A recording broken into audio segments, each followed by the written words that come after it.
Cet été, j'ai testé pour vous la glucose révolution de Jessie Inchauspé, voilà, de ce livre-là. Et aujourd'hui, je dois malheureusement arrêter ces tests et je vous explique pourquoi. Pour ceux qui ne me connaissent pas encore, je m'appelle Chloé De Smet, je suis diététicienne nutritionniste, praticienne en hypnose conversationnelle et j'accompagne les femmes vers une relation saine et sereine avec leur corps et leur alimentation. Alors, cet été, et puis ce printemps même, quand le livre est sorti et que j'ai vu la glucose révolution de Jessie Inchauspé, que j'ai vu qu'on en parlait un petit peu partout dans les médias, eh bien j'étais assez contente, moi, en tant que diététicienne, qu'on vulgarise les principes de la régulation de la glycémie, qui peuvent parfois ne pas être super sexy hein, quand on les donne en consultation diététique. Et puis là, je trouvais que voilà, c'était fait sur un ton qui était assez joyeux, sympa, et qu'on en parlait beaucoup, donc c'était pas mal. Mais en lisant le livre, je m'interrogeais tout de même sur l'efficacité de certains conseils qui étaient proposés dans le livre, et j'étais aussi assez curieuse de tester ce fameux moniteur de glucose en continu dont j'avais déjà entendu parler par d'autres médecins américains. Et donc voilà, c'est ce qui avait motivé mon désir de tester cette glucose révolution et ce capteur de glucose en continu. J'avais aussi envie de tester mes propres conseils, hein, ceux que je donnais à mes patients, suivant les recommandations et suivant ma formation, hein, ce qu'on m'avait enseigné en formation. Et donc j'étais assez curieuse de voir comment se traduisaient mes recommandations diététiques et les recommandations de Jessie Inchauspé via un moniteur de glucose en continu. Et donc, comme l'a fait Jessie Inchauspé aussi, j'ai voulu donc comparer des aliments entre eux hein, en utilisant son application, comme elle le fait et comme elle le montre sur son compte Instagram, ici, hein, de Glucose Goddess. Et donc ici, elle compare par exemple, voilà ici, du melon avec consommé avec du jambon. Donc ici, on voit bien qu'elle a des résultats assez tranchés, bien nets, c'est bien propre, une glycémie de départ, enfin un taux de glucose de départ qui est assez similaire, on dirait, et donc on voit des beaux résultats. Mais quand moi j'ai essayé de faire ces tests et de faire ces comparaisons, eh bien ça a été un petit peu plus compliqué. Ça cafouillait, je voyais pas des résultats aussi nets et tranchés. Et donc je me posais des questions, mais j'ai continué à faire ces tests et à avancer dans ces comparaisons, donc en testant le vinaigre, en testant l'activité physique, en testant l'ordre de consommation des ingrédients. Hein. Et donc voilà, j'ai continué et puis début du mois d'août, ça a commencé à cafouiller un petit peu. J'avais vraiment plus des résultats qui étaient cohérents. Et donc je me posais des questions face à ce capteur de glucose, je me posais des questions face à ma santé, à moi aussi, et à ses conseils. Donc voilà, j'ai beau être diététicienne, j'ai pas la science infuse non plus. Et donc je me suis dit, bon écoute, je vais faire une petite pause d'ici à ce que je vois mon médecin et à ce qu'on discute des résultats de mon capteur, hein, que je lui montre les résultats de mon capteur et de voir lui ce qu'il en pense. Alors, je vais vous montrer un peu ce avec quoi j'ai été le voir et ce dont on a discuté. Alors je vais allumer mon téléphone et vous montrer les petites captures d'écran. D'ici là, faites-moi un petit coucou, mettez-moi dans les commentaires si vous êtes là. Je vois les petits pouces, mais je ne vous vois pas. Voilà, donc ça me ferait plaisir de savoir qui est là. Faites-moi un petit coucou. Et puis n'hésitez pas surtout à poser des questions aussi, je vous réponds en direct. Alors, pour voir mon téléphone, hop, ici. Alors, ici, on a une journée qui est assez normale, tout va bien, donc ça c'est plutôt cool. Mais en fait, il s'avère que par hasard, c'est une journée où je n'ai pas consommé de féculents et quasi pas de sucre en fait. Que je reprenne un petit peu. Il y avait quand même un peu de glucides. À midi, j'avais une salade de tomates avec des prunes et du vinaigre. Bon voilà, à part ça, il n'y avait pas vraiment de glucides. Et puis il y avait surtout aussi, j'ai dû aller me balader aussi un petit peu dans cette journée-là. Donc ici tout va bien, hein. Jusque-là tout va bien. Après ça va moins bien. 2 jours plus tard, un petit peu la cata. Et qu'est-ce qui se passe? Il y a un morceau de tarte à la rhubarbe, je pense vers midi, où là ça va pas trop. Et donc un stump saucisse dans la soirée. Mon compagnon, il adore les stumps. Et il y avait des courgettes aussi. Donc, et là, on voit que ça commence à s'emballer un peu. Donc, ça fait quand même des jolis pics de glucose, hein. On est quand même à plus de 50 en pic de glucose. On atteint quasi les 100. Donc c'est pas mal quand même, et je dois vous avouer que les quantités que moi je consomme de féculents sont pas énormes non plus, hein. Donc j'étais assez surprise d'avoir ces résultats. Ici, une journée assez classique où il n'y avait pas grand-chose comme féculent non plus.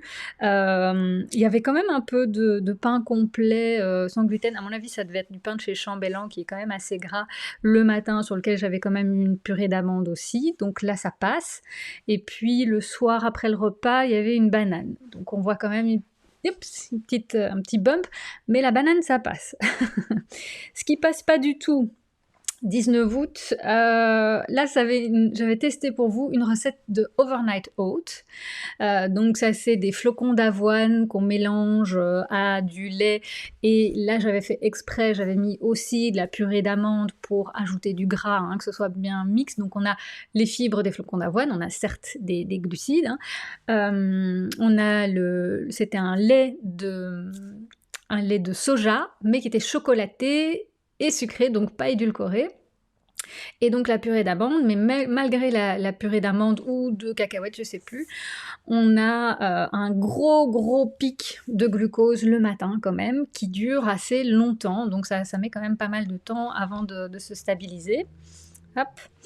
Et après, par la suite, et donc c'était pas des grandes quantités, hein, parce que le premier overnight oat que j'avais fait, j'avais mis 60 grammes de flocons d'avoine, mais ça c'est trop pour moi, j'arrive pas à finir. Et donc là, j'avais dû mettre un peu plus de 40 grammes. Et ensuite, oui, dans l'après-midi, j'étais au resto et c'était des bouchées vapeur. Et là, il devait y en avoir 3 maxi. Et après, il y avait des légumes sautés au tofu, donc il n'y avait plus d'autres féculents après, mais là aussi, un bon pic de glucose. Donc là, je me dis, oulala, Chloé, il va falloir quand même faire attention.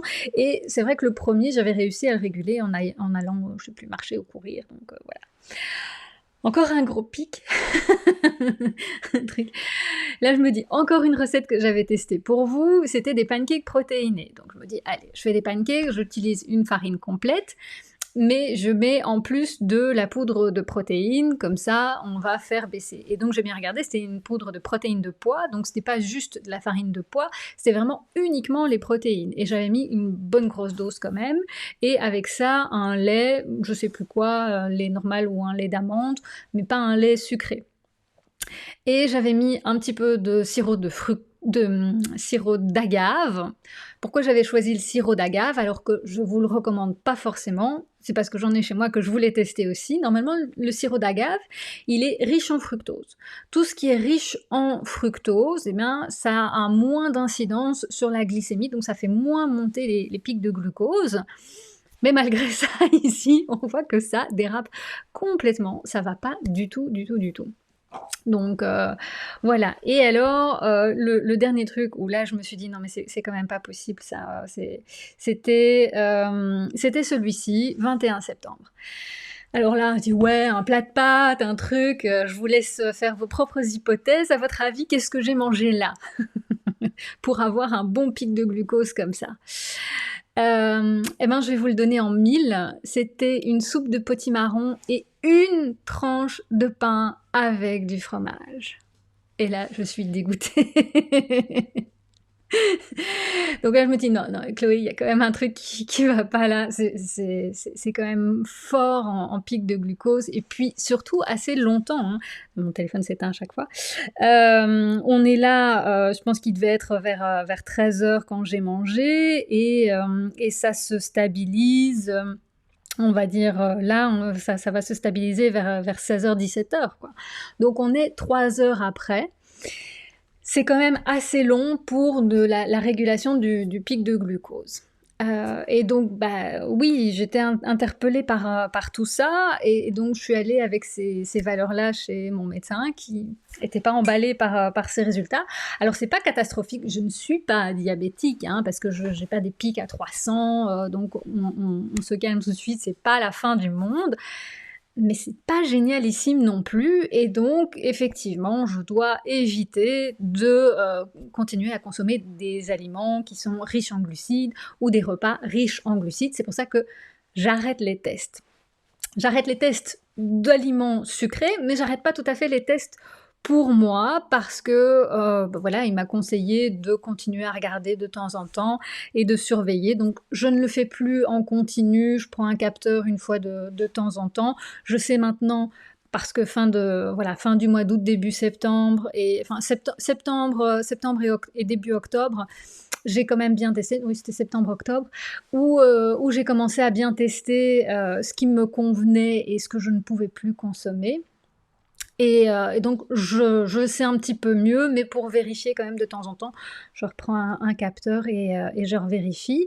Alors, je ne suis pas donc diabétique. Par contre, ah, je n'arrive plus à cliquer avec ma souris. Je voulais vous montrer un truc, mais elle veut plus.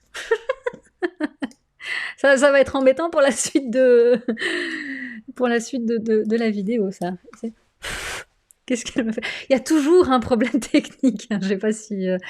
Ah, hein, elle clique droit tout le temps. Ah oui, ça marche plus. Ah ouais. Bon.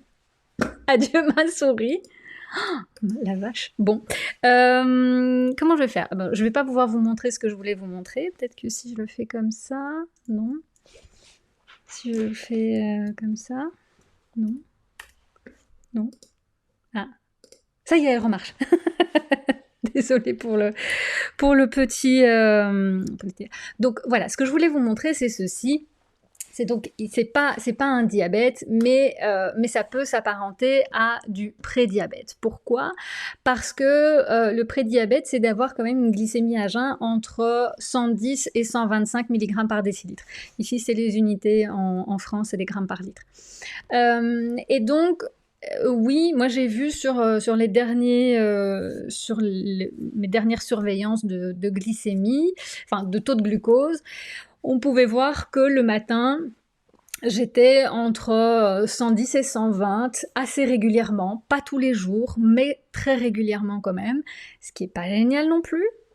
Et la deuxième façon de mesurer ou d'évaluer ce prédiabète, hein, et cette première résistance à l'insuline, c'est le test d'hyperglycémie provoquée et de voir que la glycémie 2 heures après une charge de 75 grammes de glucose, donc c'est quand même assez conséquent, 75 grammes de glucose, dans ma soupe et ma tranche de pain, il y en avait à tout casser 30-35. Hein. Et donc on voit que la glycémie après une charge de 75 grammes de glucose, quand on a un prédiabète, eh bien la glycémie reste entre 140 et à moins de 200 milligrammes par décilitre de glucose. Donc, quand on mange 75 grammes de glucose, quand on fait ce test, qu'on mange 75 grammes de glucose, qu'on mesure la glycémie durant 2 heures après l'ingestion, eh bien, on voit que la glycémie reste entre 140 et 200 mg par décilitre. Et ça, c'est un signe de prédiabète. Voilà. Donc, on peut se dire que effectivement j'ai quelques signes de prédiabète. Voilà, être diététicienne, ça ne vaccine pas, en tout cas contre avoir des soucis de santé. Bon, ça s'explique chez moi par différentes choses. Je ne vais pas vous rentrer dans les détails de mon état de santé, mais voilà, effectivement, c'est une des conséquences. Et donc, je dois surveiller maintenant ce que je mange et je dois surveiller les quantités de glucides dans mon alimentation. Et donc les recommandations, je vous les donne aussi, effectivement, c'est d'avoir des grandes quantités de fibres, donc beaucoup de légumes, mais aussi la source, si vous voulez, de féculents, qui n'est pas vraiment une, mais qui pour moi fonctionne très bien, ce sont les légumineuses. Ça, j'ai aucun souci avec ma glycémie. Quand je consomme des lentilles, des pois chiches et compagnie, ça se passe très bien. Bon, j'en consomme pas des grandes quantités non plus, mais ça, c'est vraiment bien. Et comme de toute façon, je ne mange pas de gluten, eh bien, ce que je fais, c'est que je mange aussi des petites quantités de pâtes à base de lentilles ou de pois chiches. Ça fonctionne. Si je mange des pâtes de riz, ça, c'est catastrophique. Donc ça, je ne fais plus. Et voilà, donc le pain, pour moi, pour l'instant, c'est pas mon grand ami. Et ce que je peux faire, je pense que je vous en avais parlé, hein, c'était des pains craquants norvégiens, knäckebröd. Ça fonctionne bien. C'est des pains qui contiennent beaucoup de graines et de noix. Là aussi, ça aide à lisser vachement le taux de glucose le matin. Qu'est-ce qu'on fait d'autre? Donc beaucoup de légumes, des bonnes sources de protéines aussi. Donc j'évite tous les sucres rapides, mais je mangeais déjà pas sucré. Je faisais juste des tests pour vous, mais donc j'évite les sucres, les confitures. Ce qui fonctionne bien, c'est le chocolat noir. Ça passe. Donc ouf, je suis sauvée. J'ai quand même mon petit chocolat noir qui me donne un peu de douceur dans la journée ou le soir. Donc ça fonctionne aussi. Une bonne hydratation, de l'activité physique. Ça, j'avais déjà repris l'activité physique au mois d'août, et donc je continue, hein, je continue fitness, marche, un tout petit peu de course quand je peux, mais voilà. Je suis 3 fois par semaine minimum, voire non, je veux dire 4 ou 5 même, oui. En ce moment, c'est plutôt 4 ou 5. Bien dormir, très important aussi, le sommeil, un bon sommeil, et limiter le stress. Alors ça, pour moi, c'est plus compliqué, qui suis une anxieuse de nature. Donc c'est vraiment aussi limiter le stress, parce que là, on l'avait vu aussi, et je pense que c'est ce qui faisait beaucoup jouer mon taux de glucose cet été, c'était les variations de stress. Mais voilà, donc ça, ce sont les recommandations que j'ai eues de la part de mon médecin. On va continuer comme ça et on va voir dans quelques mois comment ça se passe et comment s'améliore mon taux de glucose. Alors, hormis ça, il y avait quelque chose d'important que je voulais vous dire aujourd'hui aussi par rapport à toute cette enquête qui n'était pas très scientifique, hein, de ma part, je dois l'avouer. Je l'ai fait un petit peu en dilettante, c'était aussi beaucoup pour m'amuser. Mais je voulais vraiment pouvoir tirer des conclusions sérieuses de ces tests. Et donc c'est pour ça que je me suis mise en contact avec un médecin qui est nutritionniste, diabétologue et endocrinologue. Et j'ai un peu tardé à vous en parler parce qu'il est très occupé, et donc voilà, on a eu un petit peu de mal à se mettre d'accord sur la date pour vous proposer en fait une conférence d'une heure et demie même, sur la glucose révolution. Et donc, moi, j'ai préparé toute une série de questions suite à mes tests, hein, que j'ai fait durant cet été. Donc je voulais voir vraiment avec lui, parce que moi, vous avez bien compris que je ne peux pas servir d'exemple, puisque ma glycémie n'est pas terrible, donc je ne suis pas le meilleur exemple pour faire ces tests. Et donc je voulais voir avec lui quelle était l'importance pour une personne qui n'est pas diabétique ni prédiabétique de ces variations de taux de glucose. Est-ce que c'est si dangereux que ça, hein, parce que c'est un petit peu tout le buzz qu'on en fait, et pourquoi ça a autant marché, c'est parce que les gens se disent « Oh mon Dieu, on fait des pics de glucose, c'est super dangereux ». Donc je veux revoir avec le médecin lui ce qu'il en pense, parce que Jessie Inchauspé, elle est chercheuse et biochimiste, elle était mathématicienne, je pense, à la base, donc oui, elle a des compétences, c'est certain. Maintenant, elle n'est pas médecin. Donc, je voulais voir avec un médecin dont c'est la spécialité ce qu'il en pensait pour monsieur et madame tout le monde, et puis pour monsieur et madame qui sont en surpoids. Donc, on dit surpoids, c'est pas les 5 kilos à perdre, c'est vraiment l'IMC au-dessus de 25, et un pourcentage de graisse qui est plus élevé que la moyenne. Donc voir pour ces gens-là, est-ce que c'est intéressant aussi de surveiller son taux de glucose ou c'est un petit peu bullshit? Et en fait, parmi les conseils qu'elle donne, est-ce que c'est vraiment intéressant? Qu'est-ce qui est vrai? Qu'est-ce qui est voilà, un petit peu du chipotage, et donc vraiment avoir des recommandations très concrètes pour vous, des conseils avec lesquels repartir pour pas trop vous prendre la tête non plus avec votre alimentation, mais faire vraiment ce qui va avoir le plus d'impact pour une vie saine et pour avoir un poids équilibré peut-être aussi, et puis pour éviter le prédiabète peut-être. Voilà, donc j'ai convié c'est Thomas Demanja, et alors je vais vous mettre, ah oui, ça c'est ce que j'avais dit que j'allais vous faire et que j'ai oublié. Ici, dans les commentaires, je vais vous mettre le lien pour vous inscrire à cette conférence, parce qu'elle n'aura pas lieu sur YouTube, mais elle aura lieu sur Zoom. On va le faire, hop, voilà, je vous le mets normalement. Vous avez dans les commentaires, vous avez le lien, je viendrai le remettre dans la description après la vidéo. Vous allez pouvoir vous inscrire en cliquant sur le lien, ce sera totalement gratuit. Avec la conférence, en fait, on va débuter un cycle de masterclass. Qu'est-ce que j'appelle masterclass? Eh bien, ce seront une fois par mois une conférence, une interview sur un sujet défini. Donc ici, on va commencer par la glucose révolution. Au mois de décembre, on va parler de comment prendre un max de plaisir pendant les fêtes sans les kilos. Et donc, je vous donne à la fois une partie théorique pour que vous puissiez comprendre les aspects de nutrition ou de diététique dont on vient parler. Et puis, il y a la possibilité pour vous aussi, comme on sera sur Zoom cette fois-là, d'interagir, de poser vos questions, soit dans le chat, soit de prendre la parole en direct. Et de vraiment poser toutes vos questions, d'avoir les réponses en direct aussi. Et à chaque fois, je vous donne 3 recettes qui seront en lien avec la thématique pour que vous puissiez appliquer vraiment ces conseils concrètement. Donc, on a la partie théorique, mais à chaque fois, on va avoir aussi l'application concrète de cette théorie pour que vous puissiez l'utiliser, hein, que ce soit vraiment pratique. Donc, une masterclass pour maîtriser un sujet de diététique nutrition. Donc, on sera parti pour un cycle d'1 an.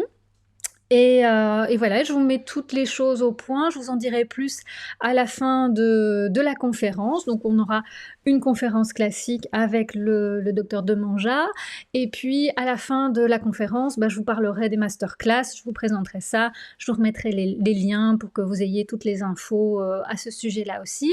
Il y aura moyen de prendre la masterclass pour tout 1 an ou de le faire à la carte aussi, ça c'est comme vous voulez. Voilà. Écoutez, j'espère que ça a été enrichissant pour vous. Donc, je m'arrête ici avec la glucose révolution, mais je reviendrai vous parler de différents sujets de nutrition et de diététique. Là, laissez-moi savoir aussi ce dont vous avez envie que je parle. Ici, ce seront toujours des petites interventions d'un quart d'heure, 20 minutes. Et puis, les masterclass, là, on a 1h30. C'est des échanges beaucoup plus approfondis. Et puis, les recettes qui seront aussi données à chaque fois en lien avec la thématique. Eh bien, j'étais ravie de faire cette papote avec vous en ce 11 novembre ensoleillé ici en Belgique. J'espère que vous allez en profiter pour aller vous balader aussi et prendre plein de bon temps à l'extérieur et en famille si vous pouvez. Voilà. Je vous souhaite un bon long week-end et je vous dis à très bientôt et j'espère à la conférence de la glucose révolution. À bientôt.